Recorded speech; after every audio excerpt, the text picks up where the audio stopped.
إياك نستعين اهدنا الصراط المستقيم صراط الذين أنعمت عليهم غير المغضوب عليهم ولا الضالين. Khotbah yang dirahmati Allah, kita melanjutkan kajian Thaqafah Islamiyah bersama kita Ustaz Haji Ferry Nur. Fa'alihi falyatafadhal. Assalamualaikum warahmatullahi wabarakatuh.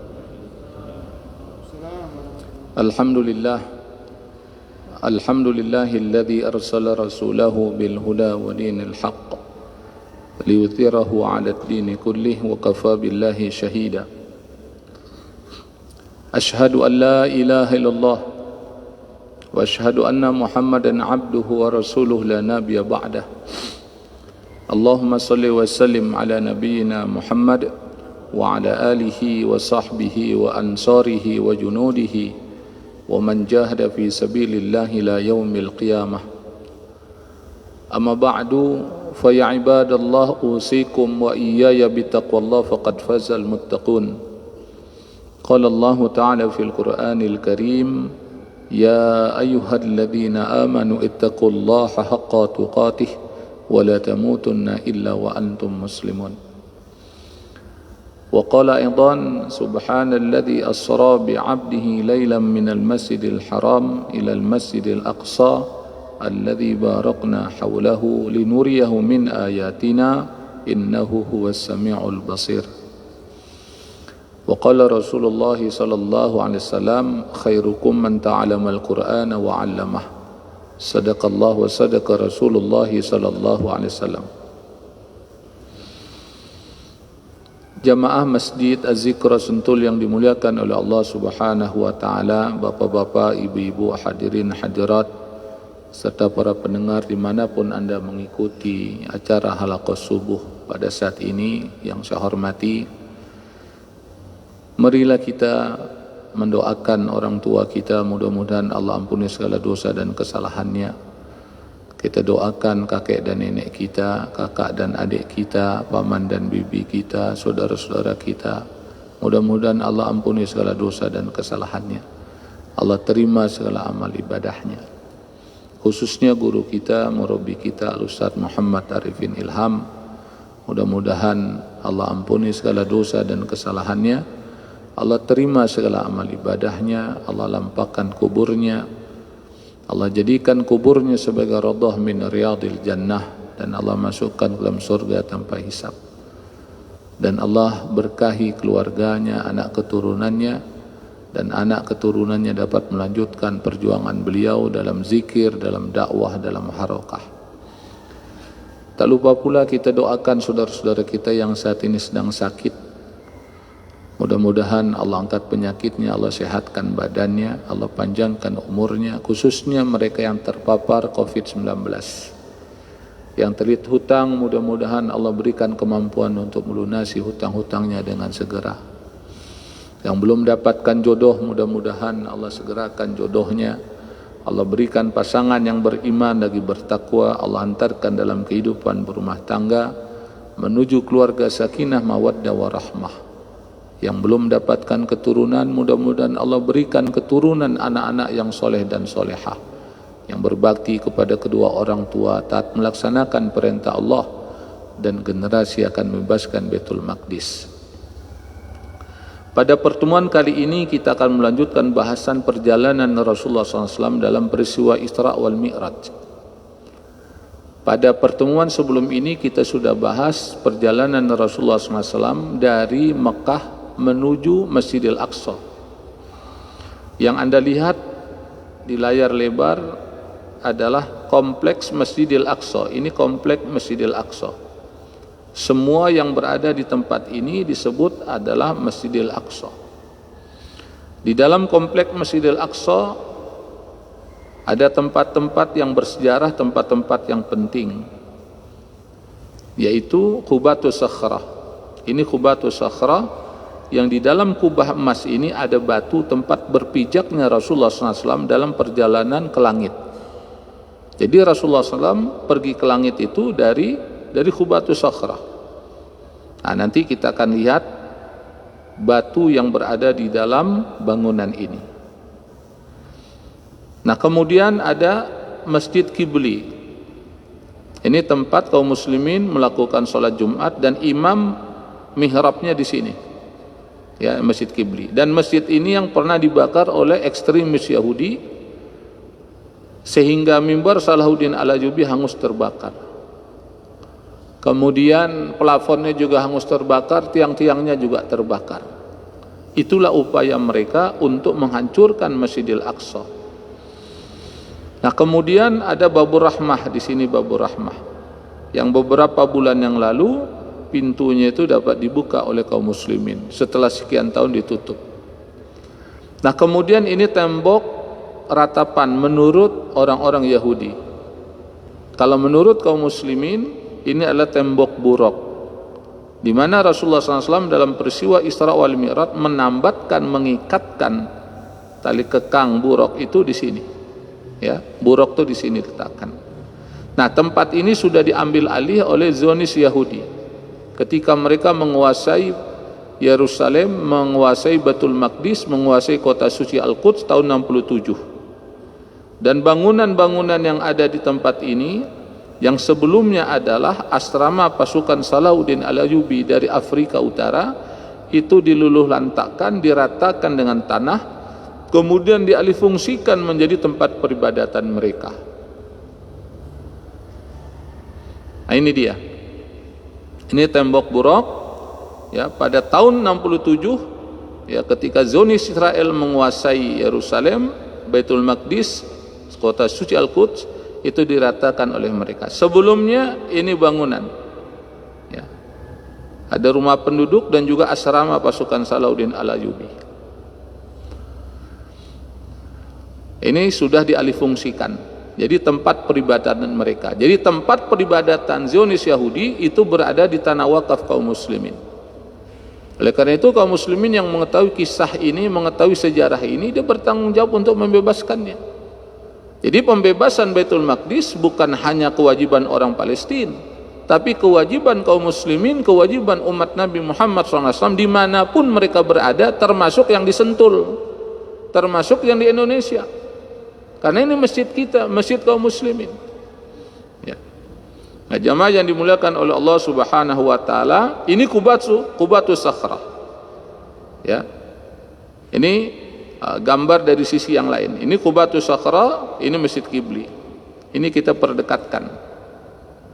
Nah, bangunan ini perlu saya jelaskan, belum ada di zaman Rasulullah SAW, belum ada di zaman Umar bin Khattab. Dan Umar bin Khattab pernah berkunjung ke Baitul Maqdis untuk menerima kunci gerbang kota Baitul Maqdis. Nah, ketika Sayyidina Umar datang ke Baitul Maqdis, dulu tempat ini merupakan perbukitan, ya, tempat ini perbukitan. Setelah zaman kekhilafahan Bani Umayyah, maka tempat ini direnovasi, diperbaiki, diperindah, maka ada Qubatus Sakhrah, kemudian ada Masjid Kibli. Nah, ketika di zaman Umar bin Khattab, ini batu tempat bertolaknya Rasulullah SAW, tempat berpijaknya Rasulullah SAW ke langit. Ketika Sayyidina Umar Amirul Mukminin radhiyallahu anhu datang ke Baitul Maqdis, Umar bin Khattab mencari batu tempat berpijaknya Rasulullah SAW, tempat titik tolak dari bumi ke langit.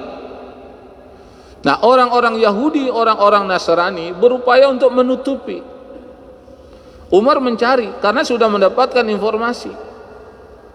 Dan peristiwa Isra wal Mi'raj ini kan terjadi sebelum Rasulullah SAW hijrah dari Mekah ke Madinah. Jadi cerita ini sudah diketahui oleh generasi sahabat. Nah, ketika Sayyidina Umar sampai di sana, Umar mencari. Nah, ketika sampai di perbukitan yang saya sebutkan tadi di daerah sini, Umar bin Khattab melihat batu Qubatus Sakhrah ini ditutupi dengan apa? Dengan kotoran, jadi tempat pembuangan sampah. Coba Anda bayangkan, apa yang kita pahami dari perbuatan mereka, orang-orang Nasrani dan orang-orang Yahudi. Ini sejarah yang perlu saya sampaikan. Kalau saya memahami, yang pertama adalah mereka ingin menghina perjalanan ritual Rasulullah SAW dalam peristiwa Isra wal Mi'raj. Jadi kalau boleh dikatakan ini batu bukan sembarang batu, batu yang pernah dipijak oleh Rasulullah SAW, batu yang menjadi titik tolak hubungan bumi dengan langit. Jadi dia mencoba untuk menutup-tutupi. Yang kedua yang dapat kita ambil pelajaran, kenapa mereka tutup-tutupi? Mereka ingin menutupi lembaran sejarah umat Islam, perjuangan Rasulullah SAW, peristiwa Isra wal Mi'raj. Yang ketiga menunjukkan bahwa Masjidil Aqsa milik kaum muslimin. Kalau memang milik mereka, apalagi mereka saat ini mengklaim, orang-orang Zionis Yahudi mengklaim ini adalah tempat suci mereka. Kalau memang ini tempat suci mereka, kenapa nenek moyang mereka membuang kotoran di tempat sucinya? Kan nggak masuk di akal sehat. Sama juga misalkan ini masjid kan tempat suci, tempat kita sholat, mengagungkan Allah, membesarkan asma Allah. Saya pengen tanya sama jamaah, pantas nggak kita buang sampah di masjid? Nggak pantas, saudara. Tapi kan zaman Rasulullah ada orang kencing di masjid. Itu orang yang kencing di masjid di zaman Rasulullah itu orang Badui, orang nggak pernah ngaji, nggak pernah ikut halaqah, nggak pernah ikut tarbiyah. Makanya ketika sahabat udah gemes, gue tebas juga nih orang. Kata Rasulullah, jangan. Mungkin orang baru ke masjid, ini orang nggak pernah ngaji, nggak pernah ikut dakwah. Apa kata Rasulullah SAW? Udah timbun aja. Sebab masjid di zaman Rasulullah nggak pakai marmer, saudara. Cuman tanah aja, pasir aja. Itulah bijaksananya Rasulullah SAW. Jadi umat Islam karena menganggap masjid, Baitul Maqdis, Qubatus Sakhra ada tempat suci, maka dijaga, dihormati. Maka tidak pantas umat Islam buang sampah di masjid. Makanya bapak-bapak, ibu-ibu yang punya anak, ajarin anaknya. Jangan habis makan makanan jajanan kemudian dibuang sampah aja begitu. Jangan. Bahkan harus diajarin kalau ada sampah ambil, buang ke tempat sampah. Jadi mentarbiyah anak itu dari kecil, jangan dibiasakan. Saya kalau jalan itu, saya sering lihat orang pakai mobilnya mewah, sudah. Habis makan buah, kemarin baru saya lihat lagi, pengen tegur gimana, di depan udah jalan lagi. Dia makan duku, kulit dukunya dibuang di tengah jalan. Itu sering kejadian semacam itu. Makanya pendidikan itu mulai dari alam rahim, kemudian masa kanak-kanak, kemudian masa remaja, sampai tua pun juga harus mengikuti pendidikan. Makanya ketika ada program pendidikan di berbagai macam tempat, termasuk di masjid ini, termasuk di kampung sunnah, di komplek perumahan, ikut. Supaya apa? Kita mendapatkan ilmu, mendapatkan keberkahan. Nah, saya lanjutkan lagi. Dari sini Rasulullah SAW pergi ke langit. Ke langit pertama, kedua, ketiga, keempat, kelima, keenam, ketujuh. Dan ini adalah mukjizatnya Rasulullah SAW. Karena ini mukjizat, maka ketahuilah tidak akan ada satu orang pun yang dapat mengulangi apa yang dilakukan oleh Rasulullah SAW. Oh, dia orang hebat, dia orang pintar, teknologi canggih, nggak bakalan bisa, saudara. Nanti saya akan sampaikan film animasinya sebagai gambaran bahwa kita ini kecil, kita ini nggak ada daya dan upaya kecuali dengan pertolongan Allah Subhanahu wa Ta'ala. Jadi sudah saya jelaskan, ini batu tempat titik tolaknya Rasulullah SAW pergi ke langit. Nah, di bawah batu ini ada tempat sholat. Konon kabarnya batu itu pengen ikut dengan Rasulullah SAW. Ya, tapi takdirnya ditentukan oleh Allah, dia tetap di dunia. Nah, di bawah tempat ini mudah-mudahan kita bisa berkunjung ke Masjidil Aqsa dalam keadaan iman, dalam keadaan aman, dalam keadaan nyaman. Kita bisa ngelihat dan kita bisa sholat. Ya, di Masjidil Aqsa yang nilainya kalau kita baca dalam hadis Rasulullah SAW, siapa yang sholat di Masjidil Haram 100.000 kali nilainya, siapa yang sholat di Masjid Nabawi 1000 kali, siapa yang sholat di Masjidil Aqsa 500 kali, dalam riwayat yang lain 1000 kali. Makanya kaum muslimin berkeinginan, kita pun juga berkeinginan untuk sholat di sana. Cuman saat ini belum bisa. Kenapa? Karena Masjidil Aqsa masih dikuasai oleh Zionis Israel. Tapi ada orang yang bisa ke sana, Ustaz, orang Indonesia, padahal kan tidak ada hubungan diplomatik sama Zionis Israel. Itu bayar, saudara. Konon kabarnya satu orang $100, itu bayar masuknya aja. Makanya kewajiban kita yang utama membebaskan Masjidil Aqsa dengan doa kita, dengan pemikiran kita, dengan tulisan kita, dengan infak sedekah kita. Ini kewajiban kita yang utama. Nah, perjalanan ke langit. Langit pertama bertemu dengan Nabi Adam alaihissalam. Langit kedua bertemu dengan Nabi Yahya dan Nabi Isa alaihissalam. Kemudian langit ketiga bertemu dengan Nabi Yusuf alaihissalam. Kemudian langit keempat bertemu dengan Nabi Idris alaihissalam. Kemudian langit kelima bertemu dengan Nabi Harun alaihissalam. Kemudian langit keenam bertemu dengan Nabi Musa alaihissalam. Langit ketujuh bertemu dengan Nabi Ibrahim alaihissalam. Dan ketika memasuki langit pertama itu ada penjaganya. Dan Rasulullah SAW tidak masuk begitu aja, ada adabnya. Ini juga pelajaran buat kita. Jadi jangan selonong boy aja. Kalau kita masuk kampung orang, adabnya, jangan kita selonong boy. Kampung itu ada kepala sukunya, ada kepala adatnya. Kalau komplek perumahan ada RT RW-nya, kita lapor. Apalagi kalau kita numpang, kita ngontrak, kita berkunjung, itu adab, saudara. Dan Rasulullah SAW sudah mengajarkan dalam peristiwa Isra wal Mi'raj. Jadi kalau kita baca dalam sirah Nabawiyah, ketika Nabi Muhammad SAW ke langit pertama, sebelum langit pertama dibuka pintunya, ditanya dulu sama malaikat, ya Jibril, siapa yang bersamamu? Muhammad. Ya bahasa kitanya udah dapat izin belum? Udah, maka dibuka oleh malaikat tersebut. Nah ke langit kedua juga begitu, ya Jibril, siapa yang bersama engkau? Muhammad. Udah dapat izin belum? Sudah, maka dibuka langit kedua. Makanya sebagaimana yang saya katakan tadi, sehebat apapun ilmu yang dimiliki oleh umat manusia saat ini tidak akan dapat menembus langit pertama, apalagi langit ketujuh, apalagi sampai ke Sidratul Muntaha, gak bakalan bisa, saudara, karena ini mukjizat. Ya, bukan karena kehebatan Rasulullah SAW, mukjizat. Mukjizat itu tidak akan bisa diulangi oleh manusia lainnya. Kayak Nabi Musa alaihissalam itu dapat membelah lautan, saudara, dengan tongkatnya. Kalau masalah tongkat, saya juga punya tongkatnya nih.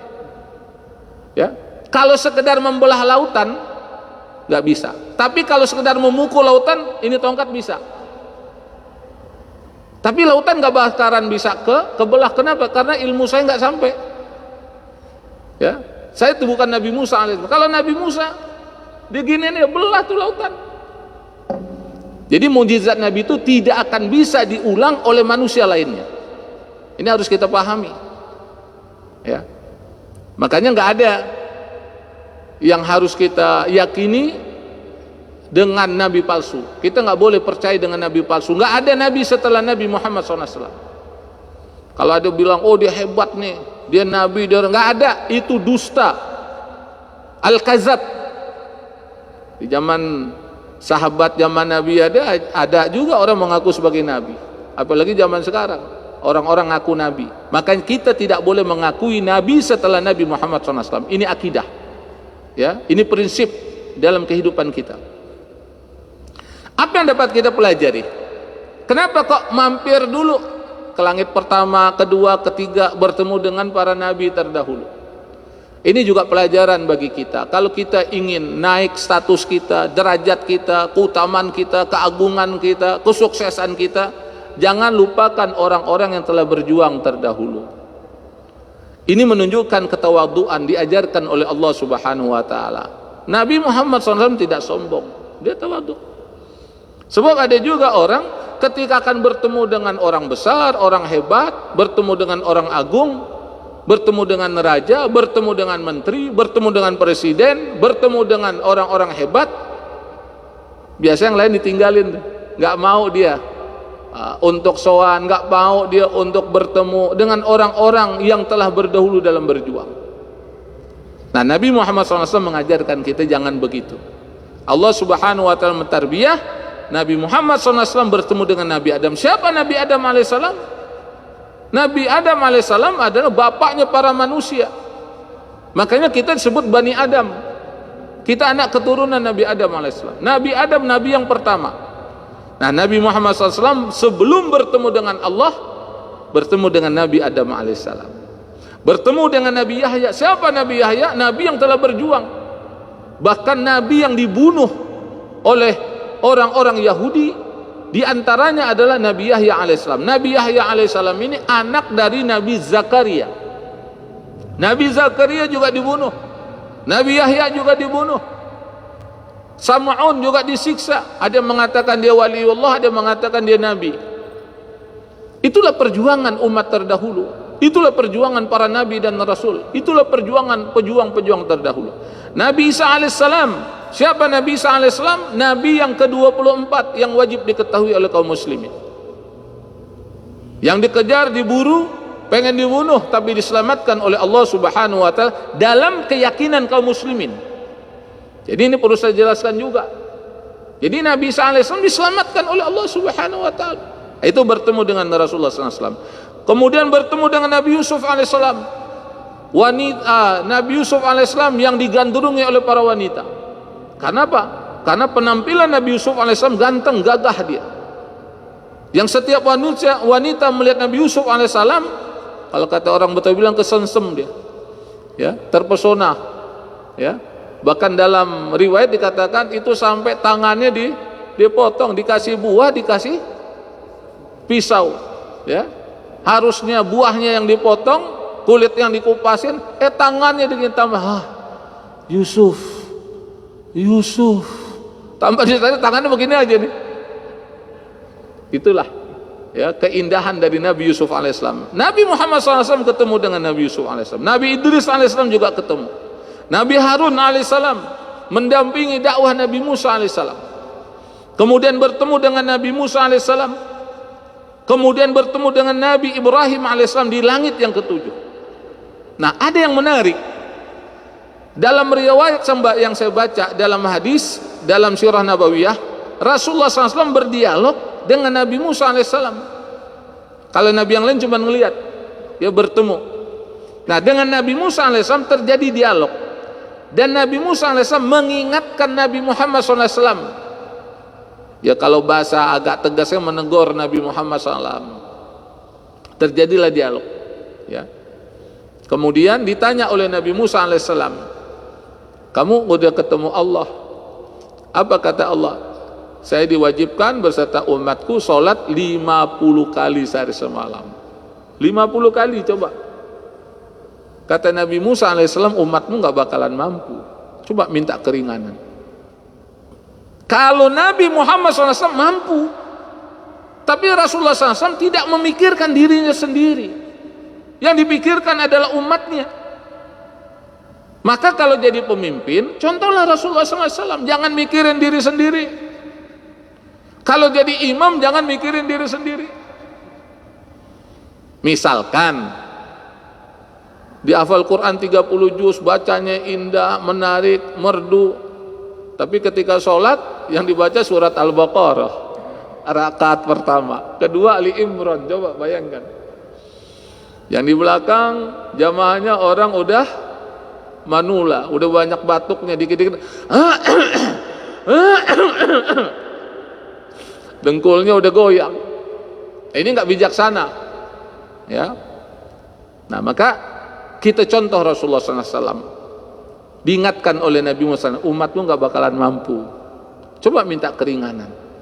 Dalam riwayat yang saya baca dalam Sirah Nabawiyah, silakan dibaca dalam kitab Sirah Nabawiyah, sudah banyak ditulis oleh para ulama. Di rumah saya itu ada kitab Sirah, ada 10 kitab ada. Dan itu yang menulis ulama-ulama yang memang spesialisasi di dalam sejarah. Itu bolak-balik, saudara, bolak-balik sampai 5 kali sehari semalam. Udah 5, kata Nabi Musa, coba minta kurang lagi. Nabi Muhammad SAW nggak mau.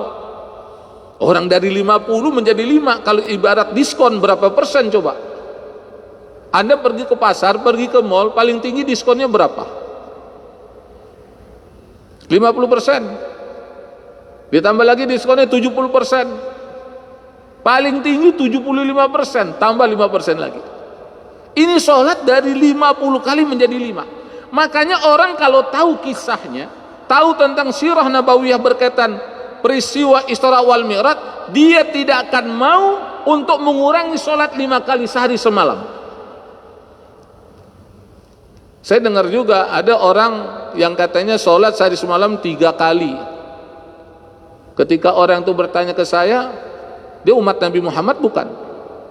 Kalau dia umat Nabi Muhammad SAW, tidak akan mau mengurangi sholat 5 kali sehari semalam. Kita ini tinggal ngikutin apa yang sudah dicontohkan oleh Rasulullah SAW. Bukankah Rasulullah SAW mengatakan, sholatlah kamu sebagaimana aku sholat. Sekarang sholat Nabi sehari semalam berapa? Saya tanya sama jemaah, Nabi sehari semalam sholatnya berapa kali? 5 kali. Kalau Nabi kita 5 kali sehari semalam, kenapa kok kita 3 kali sehari semalam? Dari mana itu ajaran? Oh, ini kan Quran, saudara. Ini kan Quran, Ustaz. Sekarang yang lebih paham tentang Quran siapa? Ente apa Rasulullah SAW? Kamu apa Rasulullah SAW? Harusnya kita malu, saudara, ngurang-ngurangin sholat. Kecuali ada uzur, kita musafir, kita sakit. Dalam fikih, dalam syariat memang boleh dijamak namanya, diqasar namanya. Zuhur dengan asar, maghrib dengan isya. Zuhurnya boleh diqasar, asarnya boleh dikasar, subuh nggak bisa dikasar, maghrib nggak bisa dikasar. Kenapa? Itulah yang diajarkan oleh Rasulullah SAW. Oleh karena itu, siapapun jemaah yang mengikuti kajian ini, yang punya pemikiran selama ini sholat 3 kali sehari semalam, robah, karena itu tidak sesuai dengan apa yang dicontohkan oleh Rasulullah SAW. Rasulullah SAW sholat subuh, sholat zuhur, sholat asar, sholat maghrib, sholat isya. Kalau kita umat Nabi Muhammad SAW ingin masuk surga bersama Rasulullah SAW, ingin bertemu dengan Rasulullah SAW, ingin mencium tangan Rasulullah SAW, ingin memeluk Rasulullah SAW, ingin mendapatkan air Al-Kautsar dari Rasulullah SAW, jangan tinggalkan sholat 5 kali sehari semalam. Ajarkan anak-anak kita, ajarkan saudara kita, sanak famili kita, amalkan itu firman Allah, wa'mur alaka bis-shalah was-sabir 'alaiha. Perintahkan ahli keluargamu untuk menegakkan salat, was-sabir 'alaiha, dan bersabarlah dalam memerintahnya. Jelas sampai sini? Jelas sampai sini? You understand? Fahimtum? Nyahon tak? Lai paham? Nah, tinggal laksanakan. Ya. Udah tinggal ngamalin aja, kita repot-repot banget. Ya. Nah, sekarang saya akan lanjutkan. Nah, ini tayangan filmnya nih, pengen saya tayangkan kepada jamaah. Sebagaimana biasa saya tanya dulu, pada mau ngeliat nggak? Nggak kompak. Belum ditanya. Saya minum dulu dah. Ini sekarang hari apa ini? Selasa enggak puasa, Senin Kamis nih. Bismillahirrahmanirrahim. Alhamdulillah. Ini sekalian contoh bagaimana minum sesuai sunnah. Ya, baca bismillah. Alhamdulillah. Baru berapa kali tuh? Nah, sekali lagi biar ganjil. Bismillahirrahmanirrahim. Ini jangan ada kecemburuan ya. Enak banget nih Ustadz, pagi-pagi dapat minuman. Nah, sekarang kita akan lihatkan ini. Cobalah sesekali keluar dari bumi jasadmu itu, dan sadarilah betapa kecilnya dirimu, debunya debu alam semesta. Kita ini kecil.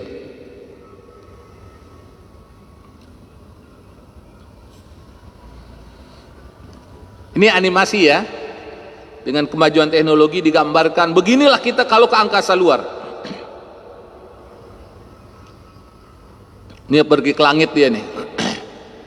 Nah, tuh lihat nih bumi yang kita injak nih, yang kita di atasnya kecil di antara planet-planet yang lainnya.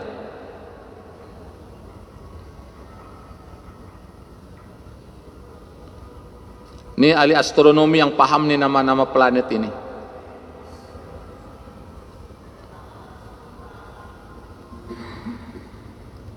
Bentar.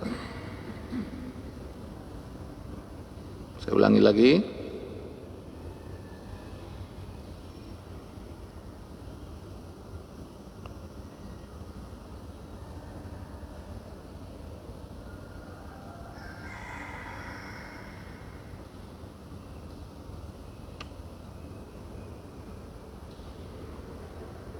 Nih coba Anda perhatikan nih yang kelap-kelip. Jadi di angkasa luar tuh banyak bintang. Karena Rasulullah SAW dalam perjalanan itu yang ngatur adalah Allah Subhanahu wa taala, maka dilindungi oleh Allah, tidak berbenturan dengan bintang-bintang yang ada di angkasa luar.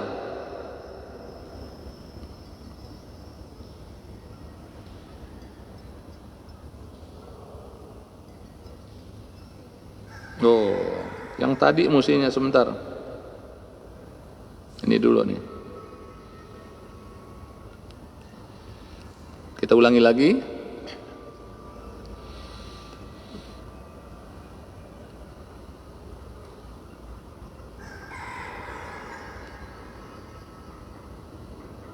Dan perjalanan Rasulullah SAW begitu cepat, maka kendaraannya aja disebut dengan buruk. Buruk itu artinya kilat. Ada Pluto, Merkuri, Mars, Venus, ini bumi.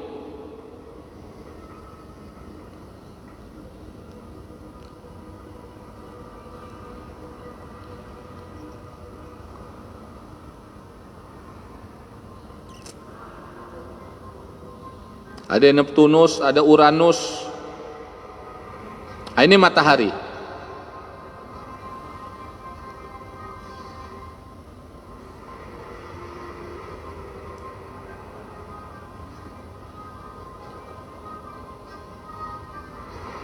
Lihat betapa kecilnya kita. Nggak kelihatan kalau dilihat dari udara. Jangankan dari angkasa luar, dari pesawat aja kita nggak bisa lihat ke bawah orang-orang yang di bawah. Ya, itu dari pesawat.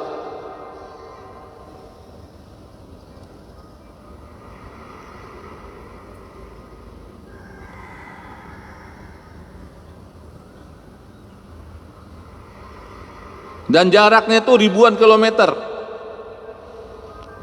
mungkin jutaan kilometer. Jadi kalau ada orang mau coba-coba ke angkasa luar, ke langit pertama, kedua, nggak bakalan bisa, saudara. Belum sampai sana udah meninggal. Ya, karena umur manusia kan ada batasnya. Kalau 100 tahun udah hebat tuh umur manusia. Umur umat Nabi Muhammad SAW antara 60 sampai 70 tahun. Ya. Nah, sedangkan perjalanan itu bisa 100 tahun, bisa 1000 tahun. Maka sebelum sampai tujuan meninggal duluan. Ini coba Anda perhatikan. Merkurius Mars, berapa diameternya coba? Venus, berapa diameternya, berapa lingkarnya coba? Makanya kita jangan sombong, jangan angkuh. Ya, kita ini makhluk yang kecil. Makanya benar ketika orang itu sholat, dia mengucapkan Allahu Akbar, Allah Maha Besar. Ya.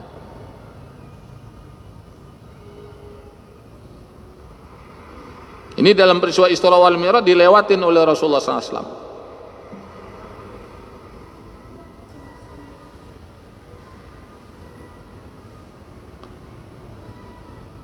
Ada bintang Rigel, ada bintang Pistor Star, Pistol Antares A. Ini juga baru dengar saya ini, ya.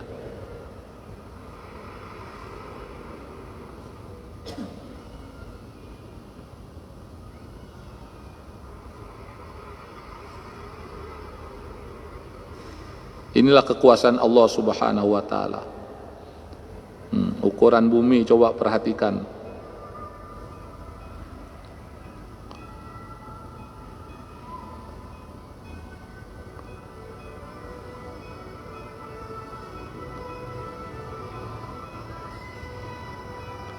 Butuh waktu 851 tahun.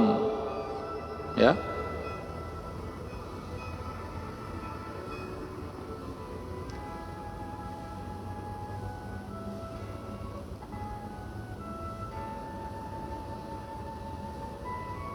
Ini matahari. Kita majukan lagi. Ini bintang-bintang nih. Ya, ada galaksi segala macam.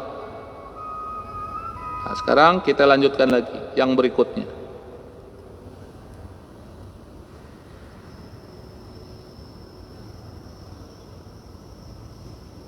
Ini animasi juga. Ini belum kita lihat.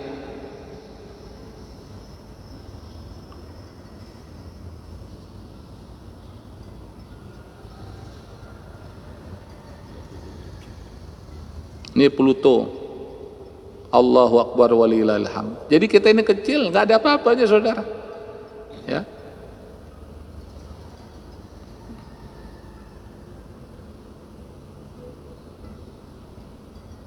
Ini Mars, perintah sholat 5 kali sehari semalam. Sebab kalau malaikat selangkah aja maju, hancur, hangus kebakar. Jadi dari sini kita mendapatkan pelajaran Nabi Muhammad SAW adalah makhluk yang paling mulia di sisi Allah Subhanahu wa Ta'ala. Makanya Allah terima Rasulullah SAW dalam peristiwa Isra wal Mi'raj. Nah, jemaah yang dimuliakan oleh Allah Subhanahu wa Ta'ala, karena waktu Isra sudah masuk, saya rasa cukup. Mudah-mudahan apa yang saya sampaikan dapat meluaskan wawasan pemikiran kita, meningkatkan iman kita, dan kita istiqomah dalam beribadah kepada Allah Subhanahu wa Ta'ala, khususnya sholat 5 kali sehari semalam. Jangan sampai kita tinggal. Yang punya anak, suruh anaknya sholat. Kalau dia umur 7 tahun, suruh dia sholat. Kalau 10 tahun gak sholat, pukul dengan kasih sayang. Jangan salah tanggap, jangan salah paham. Jangan sampai nanti setelah kajian ini anaknya gak sholat dipukul pakai balok, ya, pakai bambu, muntah darah tuh anak. Akhirnya terjadi perselisihan suami istri, ya kan? Ibu kejam, anak sendiri dipukul tengkuknya sampai muntah darah semacam itu. Kejam ibu. Pak, ibu bukannya kejam, ibu mengamalkan pengajian tuh. Ada ustadz yang ngomong tuh dari Azikro, jenggotnya putih tuh, ya, pakai tongkat dia. Kalau punya anak umur 7 tahun pukul. Padahal saya nggak suruh pukul pakai balok, pakai bambu, enggak. Sampai kata ibunya, makanya bapak kalau di pengajian hadir, ya, ikut pengajian biar dapat ilmu. Padahal saya tidak nyuruh untuk pukul pakai balok. Ini perlu saya tegaskan, perlu saya jelaskan. Pukul dengan kasih sayang. Nah, insya Allah anak kita akan menjadi anak yang soleh dan solehah, akan mendoakan kita sepanjang hidupnya, dan kita akan mendapatkan keutamaan dari anak soleh, dari darah daging kita. Mari kita tutup dengan doa kafarat majelis. Subhanakallahumma wa bihamdika asyhadu an la ilaha illa anta astaghfiruka wa atubu ilaik. Assalamualaikum warahmatullahi wabarakatuh.